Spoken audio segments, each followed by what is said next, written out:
Breaking news చూస్తున్నాం. తెలంగాణలో సర్పంచ్ ఎన్నికలకి కసరత్తు మొదలు చేసింది తెలంగాణ రాష్ట్ర ప్రభుత్వం. ఇక స్థానిక సంస్థల ఎన్నికల ప్రక్రియ వేగవంతం చేసింది.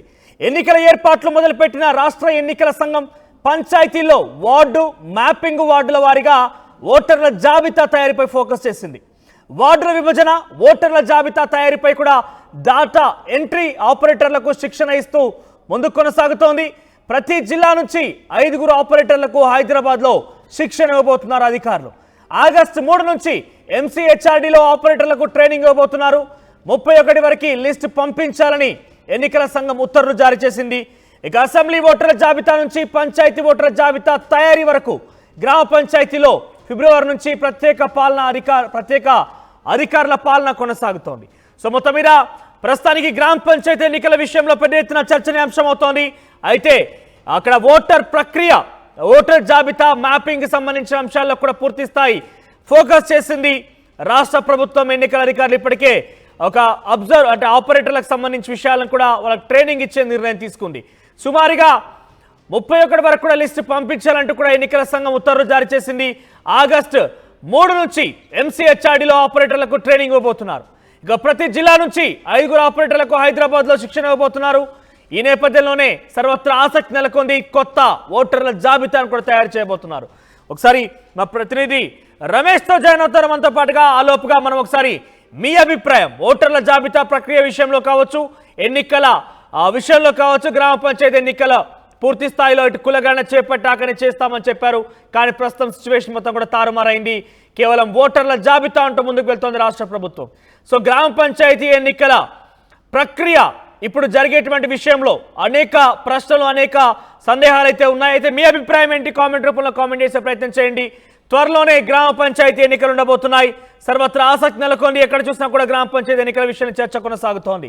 ప్రతి జిల్లా నుంచి 5 ఆపరేటర్లకు హైదరాబాద్లో శిక్షణ ఇవ్వబోతున్నారు.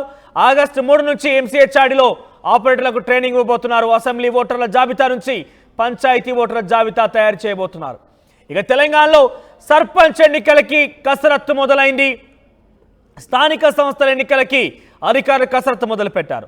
ఎన్నికల ఏర్పాట్లు మొదలుపెట్టారు రాష్ట్ర ఎన్నికల అధికారులు. పంచాయతీల్లో వార్డు మ్యాపింగ్, వార్డుల భారీగా ఓటర్ల జాబితా ప్రక్రియ తయారు చేయబోతున్నారు. దాని తయారీపై ఫోకస్ చేశారు. సో త్వరలోనే గ్రామ పంచాయతీ ఎన్నికలు ఉండబోతున్నాయి. 12,679 గ్రామ పంచాయతీలకి ఎన్నికలు జరగబోతున్నాయి. ఒకసారి రమేష్ దగ్గరికి వెళ్దాం. రమేష్ మనతో పాటు జాయిన్ అవుతున్నారు.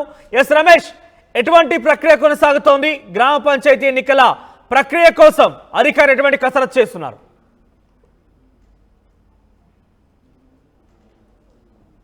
సంసిద్ధమైందని చెప్పవచ్చు. నిన్న కల్వకుర్తి సభలో కూడా సీఎం రేవంత్ రెడ్డి స్వయంగా ప్రకటించడం జరిగింది. ఇకంతా కూడా సమాయత్తం కావాలి, పంచాయతీ ఎన్నికలకు సమాయత్తం కావాలి, కార్యకర్తల్ని గెలిపించుకునే బాధ్యత కూడా తామే తీసుకుంటామని సీఎం రేవంత్ కూడా ప్రకటించడం జరిగింది. మొన్న జరిగినటువంటి సమావేశం కానీ నిన్న కల్వకుర్తి మీటింగ్ లో కూడా మొత్తం కూడా అధికారులు దానికి సంబంధించినటువంటి శిక్షణ కార్యక్రమాన్ని కూడా ఎల్లుండి నుంచి ప్రారంభించే అవకాశం కనపడుతుంది.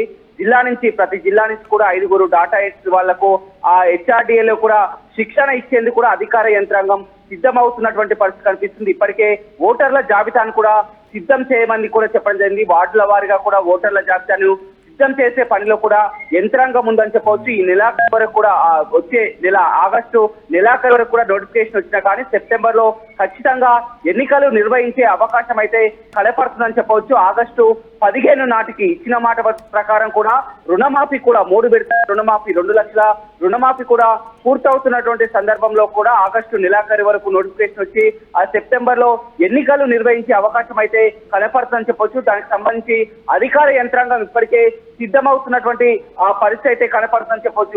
ఇక ఫిబ్రవరి మొదటి వారంలోనే సర్పంచ్ల పదవి కాలం ముగిసింది. అప్పటి నుంచి కూడా ప్రత్యేక అధికారుల పాలన కొనసాగుతుంది. ప్రత్యేక అధికారుల పాలనలో కూడా పాలన ఎక్కడ వేసినా అక్కడే విధంగా కూడా పంచాయతీల పాలన పూర్తిగా కుంటుపడినటువంటి పరిస్థితి కనిపిస్తుంది. ఎందుకంటే ప్రత్యేక అధికారులకు వారికి ఉన్నటువంటి విధులు నిర్వహించేందుకే టైం సరిపడలేదు. ఇప్పుడు ప్రత్యేక అధికారులతో కూడా గ్రామ పంచాయతీలో ఇటీవల వస్తున్నటువంటి సీజనల్ ఫీవర్స్ కానీ, మంచినీటి సమస్యలు కానీ, వర్షాకాలం కానీ చాలా వరకు గ్రామాల్లో పాలన అస్తవ్యస్తంగా మారుతుంటో కూడా త్వరలోనే ఆ గ్రామ పంచాయతీ ఎన్నికలు మొదటగా నిర్ణయించాలని కూడా వచ్చినటువంటి పరిస్థితి కనిపిస్తుంది. అందుకు అనుగుణంగానే మొత్తం కూడా ముద్దను తయారు చేయాల్సి చెప్పింది. మరోవైపు బీసీ కులగణనపై ఇప్పటికే బీసీ కులగణన పూర్తయిన తర్వాతనే ఎన్నికలు నిర్వహించాలని మరోవైపు బీసీ సంఘాల నాయకులు కూడా ఆందోళన చేస్తున్నటువంటి పరిస్థితి కనపడుతుంది. దానిలో ఇక స్పష్టత రాకున్నా కానీ ఏదేమైనప్పటికీ కూడా ఇప్పుడున్నటువంటి పరిస్థితిలో క్లియర్ గా నిన్న సీఎం రేవంత్ రెడ్డి మాట్లాడినటువంటి తీరు కానీ మన 2 రోజుల క్రితం సమావేశమైనటువంటి తీరు కానీ పూర్తిగా పంచాయతీ ఎన్నికలు మాత్రం ఎంత త్వరగతిన అంత చేస్తే బాగుంటుందని ఒక ఆలోచనకు వచ్చిందని చెప్పవచ్చు. ఎందుకంటే గ్రామాల్లో ఇప్పటికే మొత్తం కూడా కాంగ్రెస్ పార్టీ పాలన చూడండి 7 నెలల్లో చూసినట్లయితే మొన్న పార్లమెంటు ఎన్నికలు ముగిసిన తర్వాత కూడా ఇప్పుడు రుణమాఫీ ఏదైతే ఉందో మొత్తం 7,000 కోట్ల కూడా ఏం జరిగింది. మొత్తం మీద రైతులకు రుణమాఫీ రేపు సాయంత్రం వరకు కూడా 1,50,000 వరకు రుణమాఫీ కొనసాగింది. ఇక ఆగస్టు 15 లోపు కూడా 2 లక్షల రుణమాఫీ కూడా పూర్తవుతుంది. కాబట్టి ఈ సిచ్యువేషన్ లోనే వర్షాలు కూడా సమృద్ధిగా ఉంది. ఎక్కడికక్కడ కాలం కూడా మంచి తరుణమని భావించినప్పటికీ కూడా ఖచ్చితంగా సెప్టెంబర్ మొదటి వారంలో కూడా ఖచ్చితంగా ఎన్నికలు నిర్వహించే అవకాశం అయితే కనపడుతుందని చెప్పవచ్చు. ఇప్పటికే పూర్తిగా యంత్రాంగం అంతా కూడా పంచాయతీ ఎన్నికలపై దృష్టి పెట్టింది. పూర్తిగా మొత్తం ఓటర్ జాబితాను కూడా సిద్ధం చేయాల్సిందిగా అధికారులను కోరడం జరిగింది. రేపటి నుంచి కూడా మొత్తం ప్రతి జిల్లా నుంచి కూడా డాటా ఎంట్రీ వారికి అక్కడ శిక్షణ ఇచ్చే కార్యక్రమం కూడా ప్రారంభించే అవకాశం అయితే కనపడుతుందని చెప్పవచ్చు. దీన్ని బట్టి కూడా మొత్తం పంచాయతీ ఎన్నికలకు సిద్ధమవుతుందని చెప్పవచ్చు.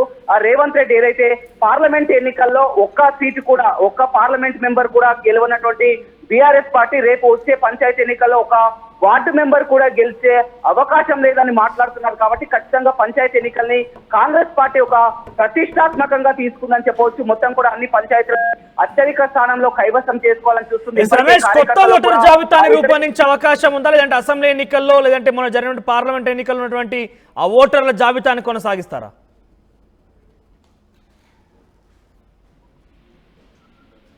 ఎస్ రమేష్, కొత్త ఓటర్ల జాబితాని రూపొందించే అవకాశం ఉందా, లేదంటే గతంలో ఉన్నటువంటి అసెంబ్లీ పార్లమెంట్ ఎన్నికల ఓటర్ల జాబితాని తిరిగి ప్రవేశపెట్టే అవకాశం ఉందా?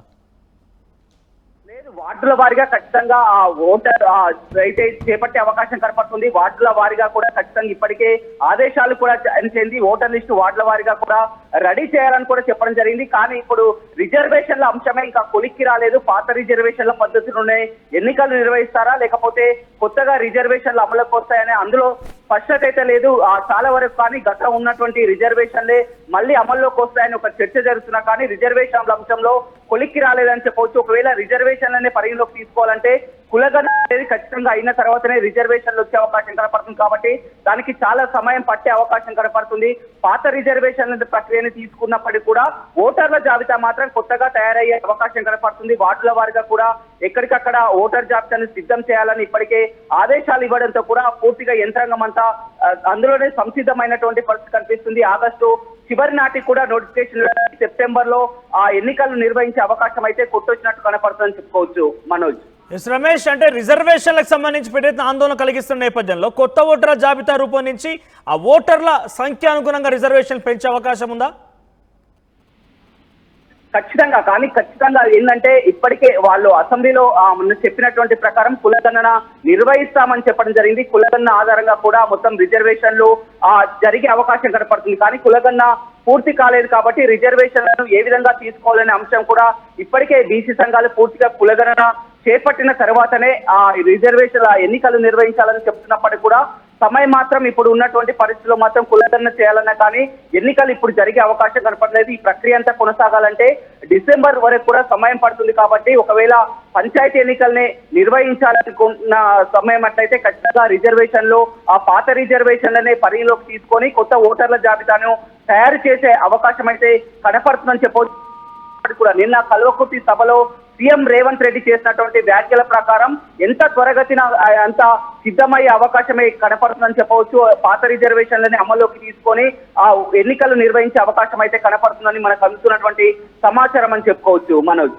రైట్ రమేష్, ఇక తెలంగాణలో సర్పంచ్ ఎన్నికలకి రాష్ట్ర ప్రభుత్వం కసరత్తు మొదలుపెట్టింది. ఇప్పటికే రాష్ట్ర ఎన్నికల అధికారులు నోటిఫికేషన్ జారీ చేశారంటే ఆపరేటర్లకు సంబంధించి ఎవరెవరికి శిక్షణ ఇవ్వాలి, వారి యొక్క జాబితాను పంపించవలసిందిగా క్షేత్రస్థలటువంటి ఎన్నికల అధికారులందరికీ కూడా ఆదేశాలు జారీ చేశారు. త్వరలోనే ఎంసీహెచ్ఆర్డీలో జిల్లాకి 5 ఆపరేటర్లను కూడా వారు శిక్షణ ఇవ్వబోతున్నారు. ఏ రకంగా రూపొందించాలి, ఓటర్ జాబితా కావచ్చు, వార్డుల మ్యాపింగ్ కావచ్చు, ఇతరత్ర ప్రక్రియకు సంబంధించి పూర్తి స్థాయి శిక్షణ MCHRDలో ఇవ్వబోతున్నారు.